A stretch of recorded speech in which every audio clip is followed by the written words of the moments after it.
মাত্র একটি উপকরণ দিয়ে যে এত সুন্দর বাড়িতে কদমা মিষ্টি বানানো যায় আপনারা দেখলে অবাক হয়ে যাবেন। আসসালামু আলাইকুম বন্ধুরা, নতুন একটা রেসিপিতে সকলকে স্বাগত জানাই। এই কদমা মিষ্টিগুলো এতটাই সহজে তৈরি হয়ে যায় যে দেখবে সেই কিন্তু এই কদমা মিষ্টিগুলো বাড়িতে খুব সহজে বানিয়ে নিতে পারবে। তো এখানে কদমা মিষ্টি বানানোর জন্য আমি নিয়েছি 2 কাপ পরিমাণে চিনি। এখানে মেজারমেন্টটা একটু ঠিকঠাক করে নেবেন, তাহলে পারফেক্ট কদমা আপনারা বাড়িতেই তৈরি করে নিতে পারবেন। দেখুন 2 কাপ চিনির জন্য এখানে 1 কাপ পরিমাণে নিয়েছি পানি। এবারে গ্যাসের ফ্লেমটাকে আমি মিডিয়াম করে খুব ভালো করে এটাকে জাল করে নেব। চিনিটা পুরোপুরি গলে আসা পর্যন্ত অপেক্ষা করব।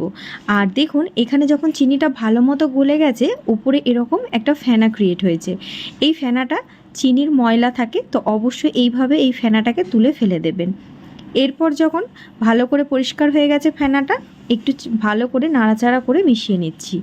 আর এখানে যাতে চিনিটা জমাট না বাঁধে তার জন্য আমি এখানে ওই 1 চা চামচ পরিমাণে লেবুর রস অ্যাড করে নিচ্ছি। এখানে একটা ছাঁকনির মধ্যে আমি লেবুর রসটা ছেঁকে নিচ্ছি, যাতে করে দানাটা চিনি শিরার মধ্যে না যেতে পারে। এবারে খুব ভালো করে এটাকে জাল করতে হবে। এই পর্যায়ে গ্যাসের ফ্লেমটা হাই করে রাখা যাবে না, এখানে আমি লো টু মিডিয়াম ফ্লেমের মাঝামাঝি করে রেখে দিচ্ছি এবং খুব ভালো করে জাল করতে থাকবো।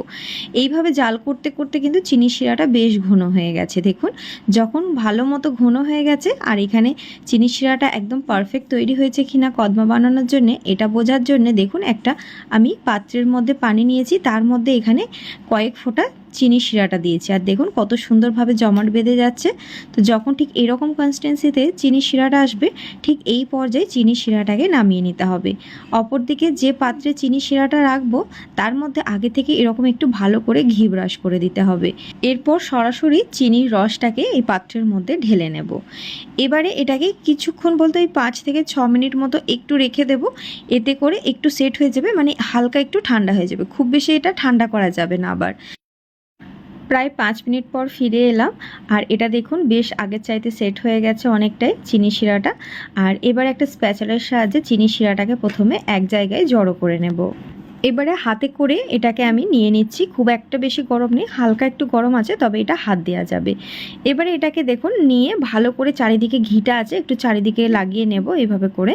আর ভালো করে এবারে এরকম হালকা হালকা করে টান দেব আর এটাকে এইভাবে ফোল্ড করতে থাকবো। এটা যত এইভাবে ফোল্ড করতে থাকবো তত দেখবেন এর কালারটা আস্তে আস্তে চেঞ্জ হতে থাকবে। এইখানে কিন্তু এইভাবে ফোল্ড করাটা প্রায় নেই করে 50 থেকে 60 বার যদি করে নিতে পারেন তাহলে খুব ভালো রেজাল্ট পাবেন। আর এটা করাটা এতটাই ইজি, মানে করলে করতেই মন যাবে, করতেও বেশ মজার লাগে।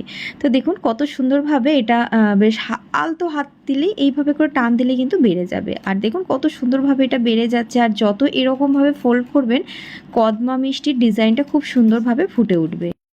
আর এখানে একটা জিনিস লক্ষ্য করুন, আগের চাইতে কিন্তু এখানে চিনি শিরাটার কালারটা আস্তে আস্তে সাদা হতে শুরু করে দিয়েছে। যেমন কদমা মিষ্টির রং হয় ঠিক সেরকম আস্তে আস্তে হয়ে যাবে।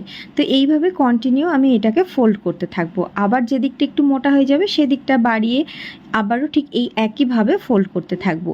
আমি এইভাবে প্রায় 60 থেকে 70 বার ফোল্ড করেছি, তবে একটা সুন্দর কদমার ডিজাইন আনতে পেরেছি। দেখুন ঠিক এইভাবে ফোল্ড করে করে যখন এরকম একটা সুন্দর একটা ডিজাইন চলে আসবে আর একদম ধপধপে সাদা হয়ে যাবে, তখন একটা এইভাবে সুতো দিয়ে এই কদমা মিষ্টিগুলোকে কেটে নেব। খুব সহজে কিন্তু এগুলো কেটে যায়। আর অবশ্যই এখানে চিনি গুঁড়ো ছড়াবেন। নিচে আমি দেখুন প্লেটের নিচেও চিনি গুঁড়ো ছড়িয়ে দিয়েছি, আর কদমা মিষ্টিগুলো এইভাবে কেটে নেওয়ার পরেও বেশ ভরে ভরে চিনি গুঁড়ো ছড়িয়েছি। আর এই কদমা মিষ্টিগুলো কাটার জন্য আমার মা এখানে হেল্প করে দিচ্ছে।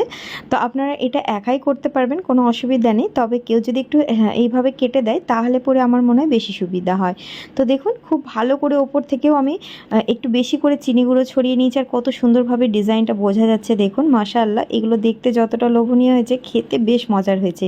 খাওয়ার পর তো একদম ছোটোবেলার স্মৃতির কথা মনে পড়ে যাবে। ছোটোবেলায় এই কদমা মিষ্টিগুলো কতই না খেতাম, মেলা হলে তো বিশেষ করে খুবই কিনে খেতাম। কারা কারা এরকম কদমা মিষ্টি খেতে পছন্দ করেন আমাকে কমেন্ট বক্সে জানাতে একদম ভুলবেন না। এই মিষ্টিগুলো আপনারা মাস জুড়ে স্টোর করে রাখতে পারবেন, তবে 2 থেকে 3 দিন পর একদম বাইরের দোকানের কদমা মিষ্টির মতোই খেতে লাগবে। আজকে রেসিপি ভালো লাগলে অবশ্যই ভিডিওতে একটা লাইক করে দেবেন। আল্লাহ হাফিজ।